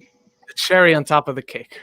Oh, man, that's the whole bottle of cherries on the top of the cake. Okay, we ready? One lone X-Wing flies in because all the Dark Troopers come back. I think every muscle in my body tensed when I saw that X-Wing coming. It didn't even cross my mind at that moment. I was like, because I had the same thought as Kara. It's like, oh, one lone X-wing, cool, we're saved. Because I was thinking it was maybe one of the 2 X-wing pilots that we saw in Chapter 10. Yeah, and then like a whole like armada or something was gonna like come in, like like there could have been like something behind them, but nope, it was just the one. And then you see it fly in. You see it fly in. You see it land. And X-wing, please identify yourself. Nothing. And then all of a sudden, it hit me when Grogu just like looked up and he just his ears perked and he looked around. I was like, no, it's a Jedi. And then I don't know why it didn't hit me right then and there, but you see the black cloak and I'm like, they're not doing this. They are not going to do this. And of course, obviously, you don't see what the lightsaber looks like. Exactly. Is it also shows that there's a time gap and that he's been training, because of the fact that he freaking trucks through those death troop. Like, holy crap. That was, and like I was disappointed at first because I wanted to see Mando take on at least a couple of death troopers with the Darksaber. Like that would have made things so much more perfect to me. But dude, seeing them just get dismantled left and right with the Force, with lightsaber, like everything. He reminded me so much of Anakin from Episode 3. That's all I saw, that whole sequence. The scene is a mirror of Vader's scene from Rogue One. Yeah, no, we when he comes out from the elevator. Yeah. But, man, you see him walk through the hangar, and I saw this. Dude, I bawled. Like father, right now. Like father. Exactly. I was telling this to Austin before you came in, Andy. So I'm probably the person who clocked into it the latest, because the X-wing comes in. And like Austin, I was like, oh, it's one of those. But what are they going to do? So I scratched stuff off my mind. It's not them. I'm like, oh, it's Ahsoka. Makes sense. She's coming back. She's having her own show. They're propelling this, connecting it again to say goodbye. And then she is using one lightsaber. And I'm like, that's weird. And a green lightsaber. No. But you still don't see the color because just screens. And then Grogu is putting his little hand on the screen like, that's my friend. I called him here. And then there's a shot where you just see, it's this wide shot. You just have the death troopers along the hall just walking towards camera. And of course, he starts coming in and the green hue of the lightsaber starts coming into shot. And then you see the green lightsaber and I'm like, there's one person. It's not like this is not going to be Ezra. There's the one person they associate with the green. Everyone associates with the green lightsaber, and oh my god, also, I lost it. Even if that's the thing is, even with as little as I know about Ezra, right? He's not that damn powerful. Like in comparison, like when he starts dismantle, I was like, okay, this is either Luke, this is either the legend, or this is someone completely new. Like it has to be one or the other. Yeah. And sure enough, it was Luke effing Skywalker. Holy the one and all. Luke motherfucking Skywalker. Dude, look, no, I was like literally. I'm not going to say what I was saying, but like I told Austin, and I kept forgetting to text you all, like tweet y'all, because it was like 5 a.m. when I watched this episode. I couldn't get to sleep because I needed answers. I need to see this episode, and then I freaking watched it, and I was like, okay, I'll watch like the intro. Oh no, I couldn't just like Pringle or whatever, So now I'm watching. Now I'm in the mix. That happens, and I'm thinking, oh blank, oh blank, oh effing, oh blanking, blankety blank. Like no way. Like my heart was beating. Like I was fully tensed. I was just like, there's no freaking way they would do this. It was so beautiful. Yeah. And full send, because we talked about that. We were like, there's no way they would bring Luke in this series. Like it almost feels like too much. Like it feels too risky. Yeah. I remember when we had our guesses, I was like, yes, Luke is possible, but they're not going to do it. Exactly. I remember perfectly saying that. He was like the bottom. Okay, that's who. Yeah, man. I mean, but they did it. Then he gets to the door, and Mando's like, "Open up the door," and man, that's my favorite. It's one of my favorite shots now in Star Wars. Hooded Luke walking through with the smoke Also, and his lightsaber lit. I'm like, also Disney with the freaking de-aging tech, still impressive. Like, yes, because Mark Hamill was credited. He was.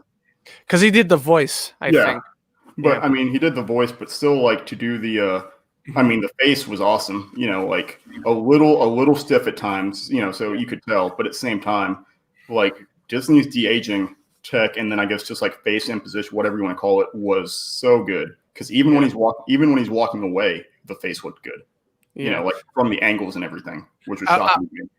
I will say that because it's good. It's not the best, but I'll tell you what. To me, it only looked weird when he like turned down or to the side. You notice some stiffness, but I don't care. It's Luke Skywalker.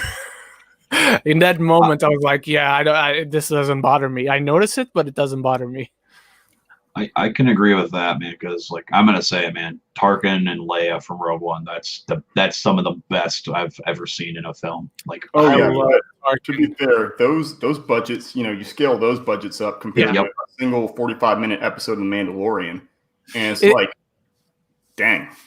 I don't even think it was a matter of budget. I just think it was a matter of time. Like they couldn't get it ready in time, but and they've corrected like the jeans guy from the Siege episode. So who knows? They might work on Luke a little bit better.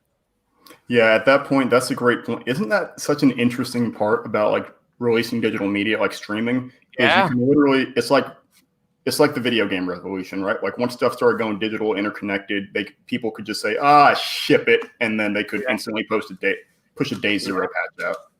Can't do that with Cyberpunk, but with the Mandalorian.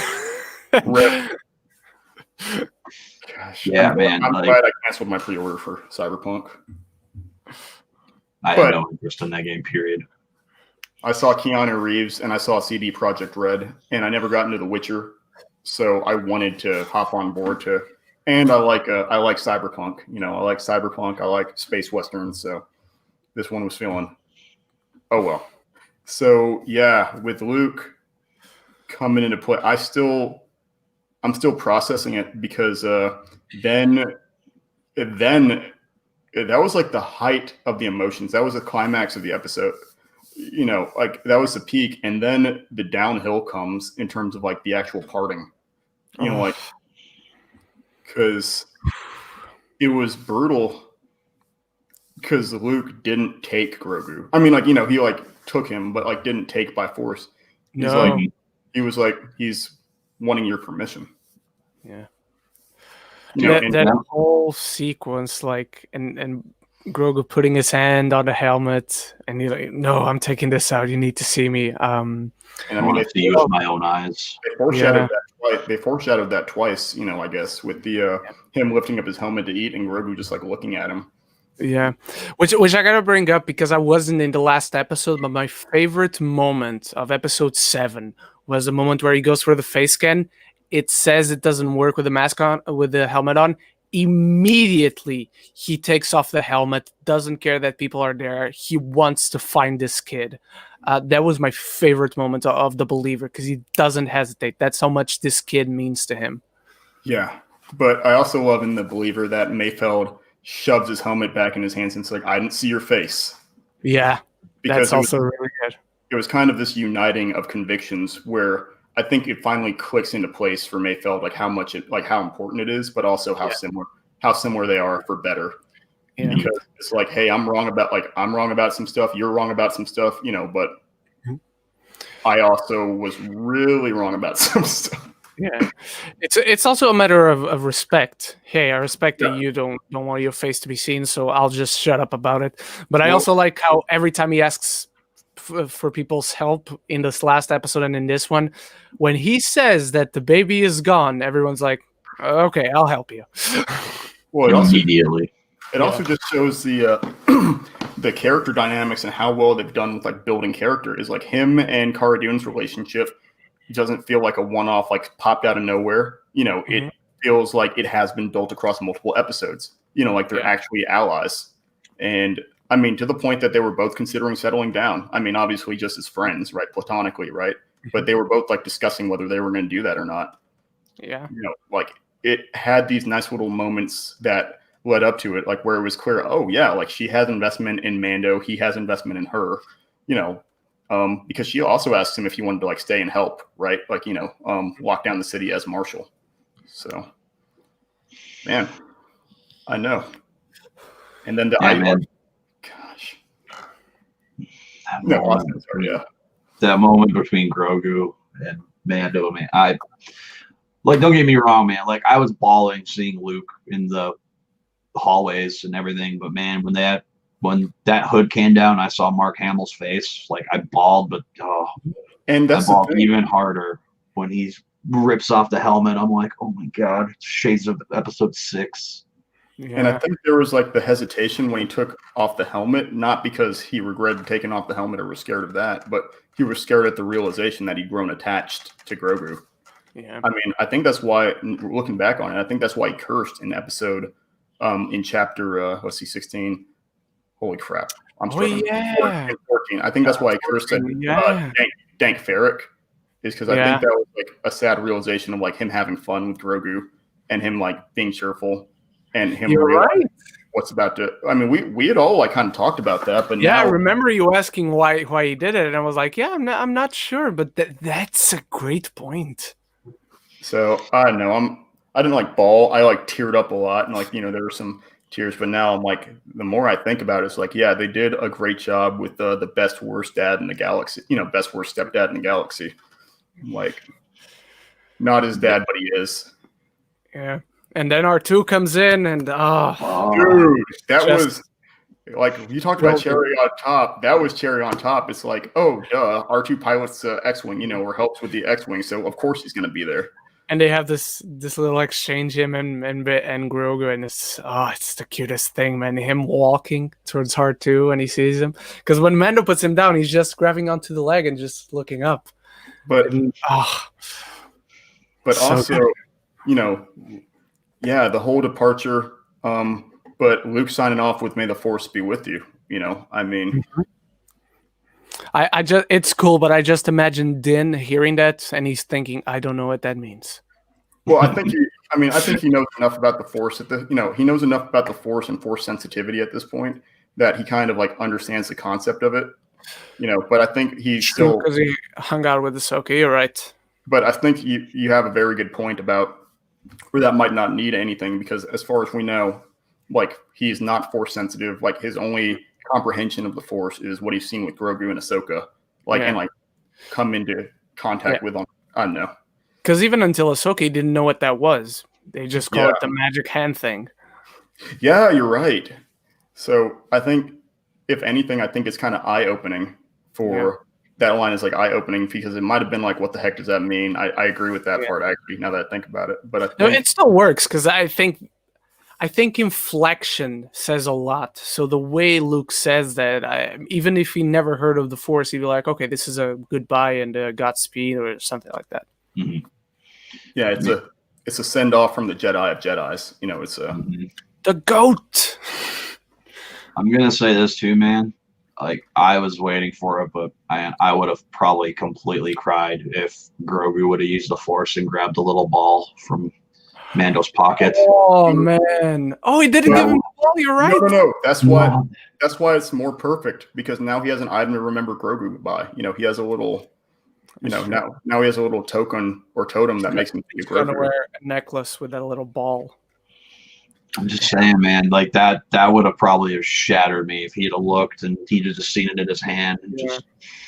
I mean, but he does promise that he'll see. He does promise that he'll see Grogu again. Yeah, they give that a lot of emphasis. Like, we'll see each other again. We'll see each other again. But I think it's like y'all's theory, right? Austin or Ren, I forget who it was, but y'all theorizing that we might see Grogu go away for like a season or two. You know, like he might show up like less. You know, so that now pans into this. I mean, wow. I do think they're bringing him back. Maybe they'll have the balls to pull off an entire season without him. Maybe half a season, 3 episodes. But I think for sure he's coming back. It's their show. It's not his show. Like Lucasfilm knew what they were doing as soon as they present him in the first episode. Austin is crying already again. Oh. But they knew what they were doing, so they're definitely bringing him back. I have no doubt about it. That's the thing is, once again, Grogu is still an unintentional mascot, I feel like, so you've already got people hooked into the series. You know that Grogu is still out there in the universe and will return. And then based on the Disney investors announcements, people are clearly so bought into the Star Wars franchise that they will watch anything, even if it doesn't have Grogu in it. I mean, guilty as charged because now I'm part of that camp. But so, they're going to make their money. They're going to make these shows, and Grogu doesn't need to be a part of them, especially with our final announcement of the episode or our after credit scene. Yeah. Austin, man. Yeah, man. Oh, I mean, obviously, I'm trying to fight back tears, man, because like, good man, it was powerful. Immediately after I watched that, so I'm subscribed to this guy. His name's Star Wars Theory. I don't know if you guys have watched him at all, but he's like one of the top like Star Wars YouTubers. And I fast forwarded to that scene, man, and he broke, like he bawled, and I will only say, man, even just rewatching it, I bawled with him. But like, yeah. I was talking to Ren before this, and Andy, I talked to you about it too yesterday. I mean, yesterday was the 5-year anniversary of The Force Awakens. Yeah. And once again, The Force, so perfect. Yeah, The Force Awakens broke me. Like at the end of the film, man, I was the first one to stand up. I was crying. I was just cheering, but I was doing the same thing at the end of this episode, man. Like, no joke. If there is one thing, oh God, if there is one thing that was so beautiful about the Rise of Skywalker, is Han Solo coming back and seeing Kylo Ren. Is like, that might have been my favorite moment of that movie. Like, that almost destroyed. Oh God, dang it, this sucks. Everyone's crying. I hate this. But yeah, no, like that almost ruined me, because it brings up this whole thing about Ben being. Actually, no, this goes into the whole theory with Ezra we were talking about Force ghosts and being Force sensitive, right? It's the fact that Han showed up without using, being a Force user or being a Jedi, and because I think that was just in Kylo's head, like it was his unconscious, like speaking to him. I feel like it was Force related on some. I feel like it had to have been Force related on some part. I don't know why. Maybe that's just my immediate go-to. But you're not wrong. I think just for him to see his father, I think the Force manifested his image, but through his subconscious. That's what I'm getting at. I mean, and in part, I guess it, like with the subconscious, it could have been like, like kind of a pseudo Force ghost, like his morality projecting, his heart projecting this like idea of his dad. But I don't know. I feel like the conflict, like it was just so personal. Like it was so personal and so Han that it had to have been a Force ghost, because his idea of his dad was a little less, wasn't as healthy, so to speak, or wasn't as holistic as what we saw in Han, telling him that he still loved him, regardless of his choices. Yeah, I'll tell you, that's the one aspect of Rise of Skywalker that gets better with every viewing for me. Everything else either just stays the same or it gets a little worse. But that scene, even watching it the first time, I'm like, I don't want him to be redeemed. He needs to be the main villain, which he wasn't. Moving on from that. But even not wanting that redemption arc to happen, I was like, oh, this is amazing. I mean, there was gonna be a redemption either way. There was going to be that redemption either way, just because it was a Vader style story arc. So, but that's one of the reasons. Again, not wanting to defer because we're already at 1 hour 30. Oh gosh, yeah. But to me, that's why I love The Last Jedi, because you go into The Force Awakens, see The Force Awakens, you're like, oh, this guy's the new Vader, and then you watch what happens in The Last Jedi, and you're like, he's not the new Vader, he's a new Palpatine, he's a supreme leader. Yeah. Yeah, man. I mean,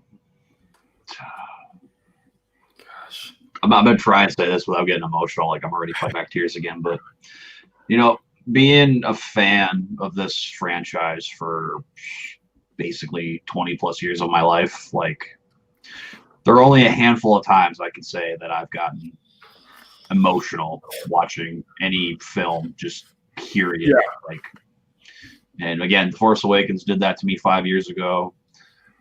Mandalorian did that to me 2 days ago now, basically. But yeah, to me, it really shows though how big of fans Filoni and Favreau are. How like they put so much attention to detail. They listen to the fans. Like that's not their Luke in this film over here. But I've never had a problem with Luke in there. But yeah. I gotta say, man, just the way Filoni and Favreau have just done this show, like essentially, I'm gonna say it's fan service for some things, but absolutely, and it should be like it's like fan service in all the right ways without being pandering. Yeah, it's not necessarily a bad thing because this is season 2. They've earned this fan service and they implement it organically to serve their story. It's not like let's put the story to the side. Here's fan service. They organically incorporated it, and again, they've earned it. They played around a little bit in season 1. Let's make our own thing, and now let's incorporate that into our own thing. Which I'm actually glad you brought up. Like that's not their Luke, and I think. I know, again, the internet, the Last Jedi haters are in full force now, but to me, what we saw only emphasizes that Luke in The Last Jedi. I'm actually don't want to make anything too official because I'm still thinking about it, but I'm probably going to do my first video essay about how this Luke that we saw in The Mandalorian reinforces the Luke that we see in The Last Jedi. All right, I see you. They're two sides of the same coin, man. It's one and only. It's the one and only Luke. Well, also maybe like based on his experiences with, because I'm assuming with Ben, with Kylo Ren, pre-Kylo Ren, he is aware of Ben's power and his his potential to turn towards the dark side. Yeah. But Ahsoka also alludes to that with Grogu, right? So maybe Luke clearly goes into that having to be aware of that as well, right? Because he trained. So it is possible that either Luke was the person who trained him and is like, this is kind of a redemption shot, or B, Luke is aware of this potential leaning towards the dark side and is like wanting to rectify that, but maybe it works. Grogu becomes a Jedi, and that's why he's willing to try it again with Ben. Yeah. And because he wants to prevent what his father became. Exactly. And guys, we still have one more piece of this episode to talk about. Last one. Let's go. The after credit scene. Good.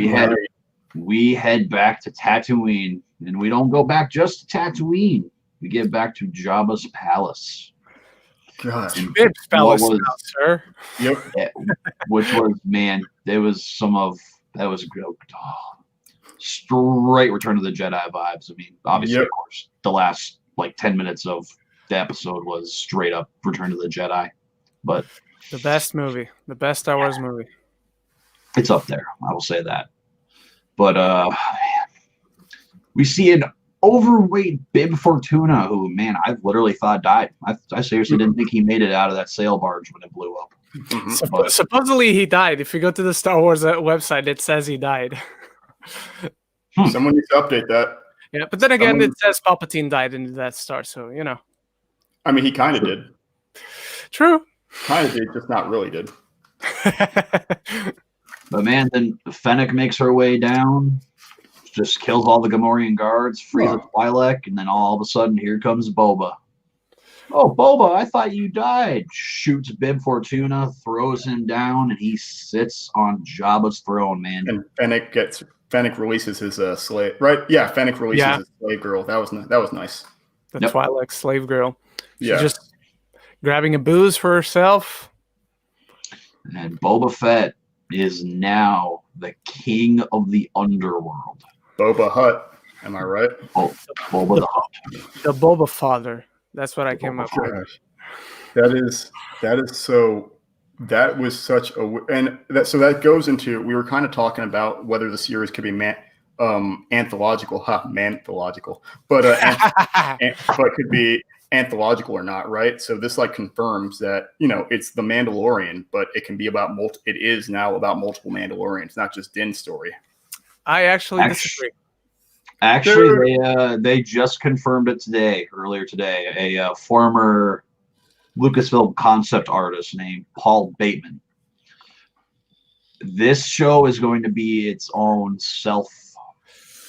Miniseries. Yes. So, the book of Boba Fett comes out December 2021, and I'm going to call it right now, man. It's coming out before Mando. It's going to overtell Mando. You think? Okay. Well, I say either before or concurrently with Mando, because you would discuss the concept of the Ahsoka show running alongside Mando, right? So I think that's also a possibility.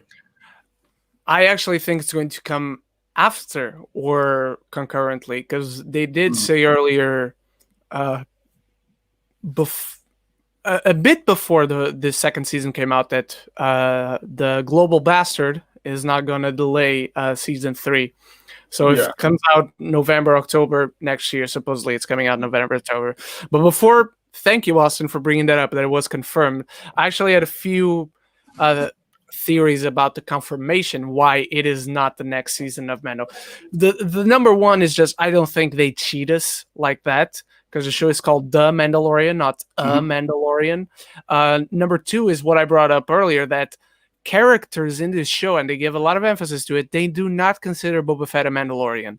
So there's another point. And also, I just thought, this is going to be another show. It's going to be a mini series. It's going to be a one-season thing. It's going to be like the CSIs or the Chicago shows that they exist at the same time. Or this is what I think, and honestly, I kind of hope. I feel like this is going to be our Boba Fett movie. Whether it's actually a full-fledged film, whether it's maybe an hour and a half long film, or I think it's going to be a show, like 6 episodes, something like that. Because between episode 1 or 2 came out, or between episode 2 and 3 came out of this season of The Mandalorian, there was this rumor of a Boba Fett show could be shooting right now or next week at the time the rumor came out, and this is it. I mean, and once again, it goes back to that idea of like the way that the fan base can guide, your fan bases can guide something, or the beauty of the digital era, like the streaming era, right? Is that they get, when you stream, you have like this immediate critical response, right? With the internet and everything, as opposed to movies with review embargoes, XYZ, and you have a quicker rate of return. You have subscribers, people have to be subscribed. They're going to be home. They can stream it. They can binge it. I mean, shoot, that's the thing, is we live in binge culture now. Like, if you dropped all of The Mandalorian on a given weekend, people would truck through it. Case in point, that's what I did. But if you release 3 Star Wars shows, 2 to 3 Star Wars shows simultaneously, boom, people will watch it. And that's like less than 3 hours, most likely, of a week commitment. So, you've got the possibility for this, but it goes back to like my Firefly argument, where if Firefly had come out like within the past 5 years, we'd have a sequel if it got dropped by Fox or whomever had it initially. So it's like the Boba Fett movie was in its grave, and now you have a resurrection of it as a miniseries, which is a better way to handle it. For Just like the character itself. Yep. So yeah, guys, wow. The rescue. Again, I agree with Andy 100%, man. This is a 10 out of 10. This is the best episode of the entire series. It's either that or the Jedi again. To me, they're interchangeable for me, but it's one of the two. Again, man, it's a respectful answer, though. I mean, that was another character I wasn't excited to see, and that ended up being one of the best episodes of this season so far for me was the Ahsoka episode. There's also, I think, something I want to delve into, or I wanted to pick y'all's brains about, is how many branching directions we now have. None of them overlapping, none of them that I feel are going to get unresolved, but there's a lot going on in terms of plot threads that have been opened up, right? Like what are y'all's thoughts on that? Because we have Thrawn, we have Cara Dune and like the former Alderaan soldiers. We have the Children of the Watch. We have Bo-Katan's reclamation of Mandalore and her wanting to get the Darksaber. We have the fact that Mando has the Darksaber. I don't know. Like, what do y'all think about this. We have like so many, like there's at least 10. Oh, we still don't know who was trying to get Grogu's DNA, and Grogu's being trained. There's at least like 10 plot threads I'm counting that like can spin off into these next series. kind of like we talked about earlier, I think obviously Thrawn's going to be a big part of the Ahsoka show, but I don't know. I don't know, to be honest with you. I mean, because even like the end of this episode, like, are we going to see a Luke spinoff show now too eventually? Like, are we going to get more? Are we going to get an adventure with Grogu and Luke, or what's the deal there now? I don't know. Maybe we get like Star Wars Jedis or something of that name, or Star Wars Padawans or something. I don't know, where we go into Luke training this next generation of Jedis or something, so that he's kind of a side character of sorts, or a deuteragonist, like a protagonist. But I don't know. Yeah, man. I mean, I don't know. I mean, at this point in time, man, anything is possible. I mean, even like we talked about yesterday, look at all the Marvel stuff coming out. I mean, there's so much coming out, whether it's new films, whether it's a couple of shows here and there, and it's going to be tying in with other series. I mean, and once again, you can drop all of that. So you can drop all of it simultaneously. You're already going to make your money back. You're already going to get your critical reviews, and it's going to instantly feed back into how you can drive your series moving forward. Mm-hmm. It's got a quicker turnaround than movies. So, yeah, man, I don't know. I don't have like a legit, honest answer for you right now. Yeah, Ren, your thoughts on these lingering plot threads? There we go.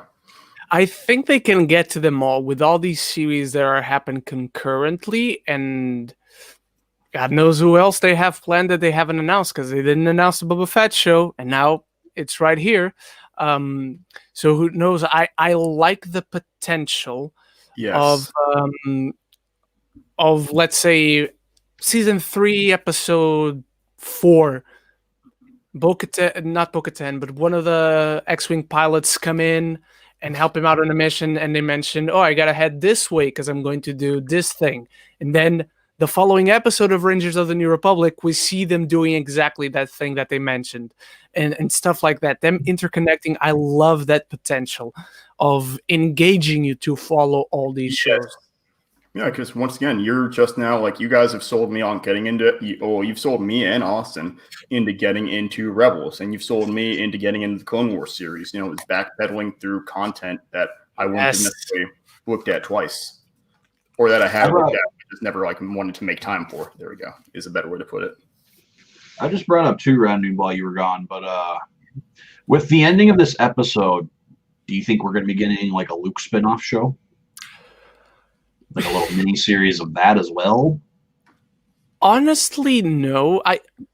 Who knows? Especially this year, so much stuff has been announced that is surprising. You guys were talking about all the news about Spider-Man 3. Who would have called all those news? Nobody. Yeah. Yet here we are. So I don't see it. And if they did, it'd be tough to do it with that CGI face. They'd have to cast Sebastian Stan or someone else for that. Oh yeah, the Sebastian Stan.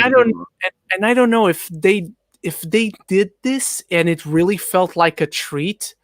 I feel it's gonna stay that way, and I think I'll cherish it much more if it stays away. Luke is my number 2 character in Star Wars, or number 3, I don't know.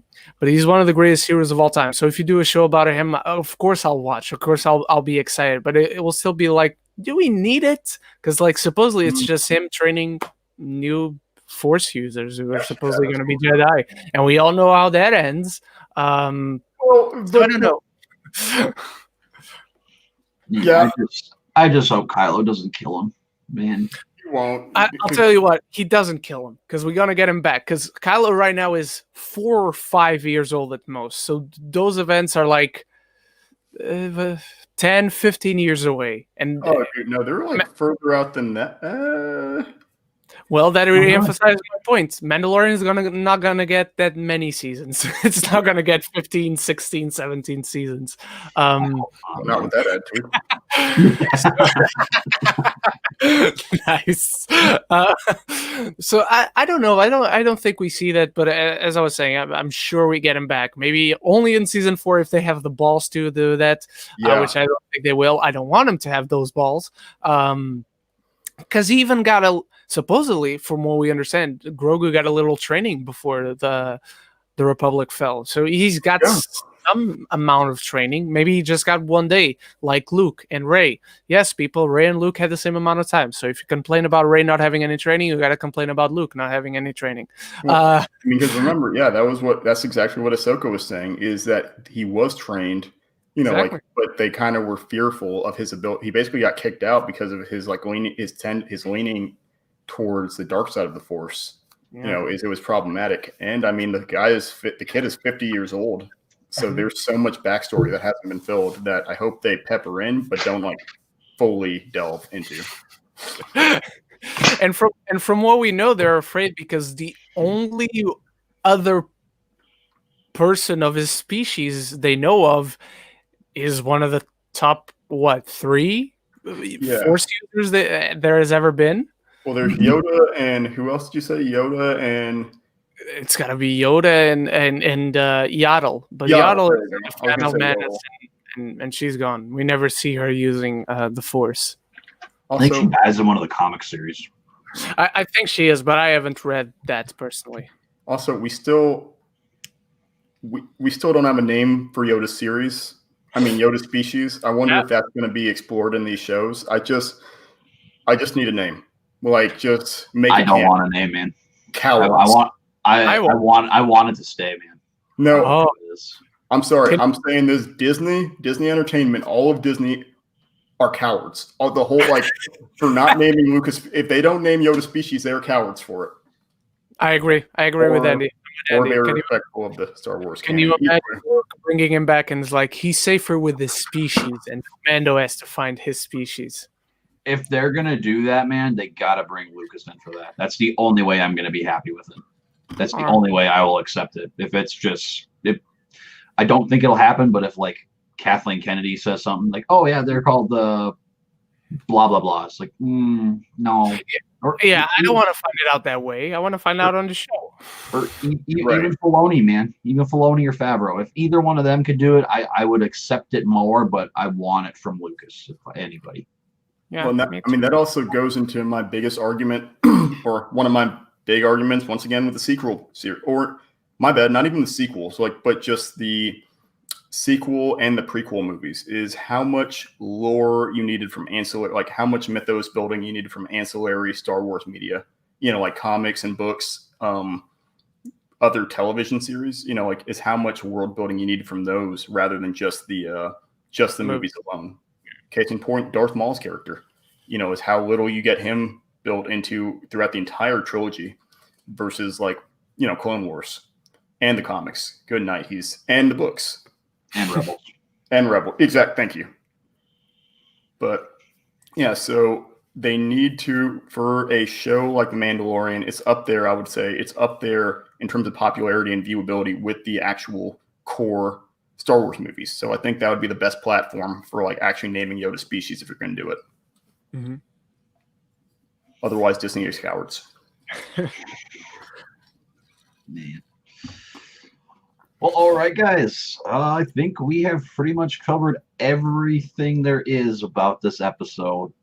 But before we sign off, I want to make this quick little announcement. So, we are going to come back for one more episode. We are going to do an entire season review. We're going to be taking the next few weeks off. Well, I'm going to be taking the next few weeks off from YouTubing. I've been grinding pretty hard, man. I mean, this is my third podcast in the last 3 days. Thank you again, Andy, for having me on yours. Much appreciated. Thanks, straight. But man, I want to just have one more good conversation about The Mandalorian, and I'm gonna say, guys, if the door's open, if you guys want to come back for next season, I would love to have you two back again and do this again.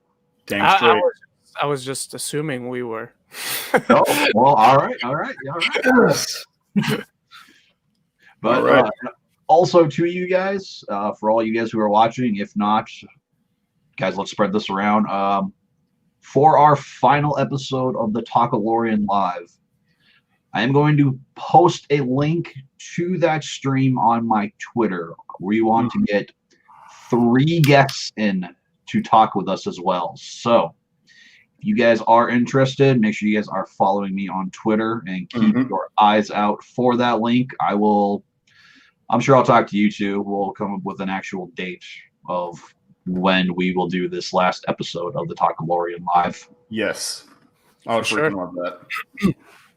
But I just want to thank both of you again, man, for being a part of this series. It's been a blast. This has been probably some of the best and most fun stuff I've done since I've been YouTubing. Just getting to geek out about Star Wars with fellow geeks.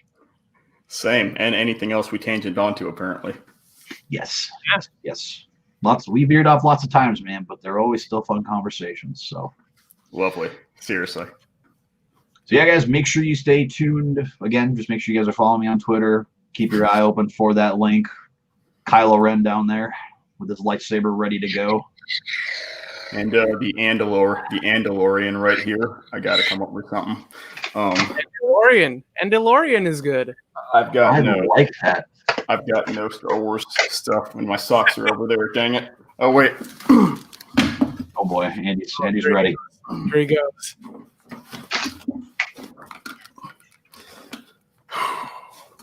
Oh, nice. Yes. Lena, if you're out there, thank you, honey. This is my Star Wars sock advent calendar. Oh, that's so cool.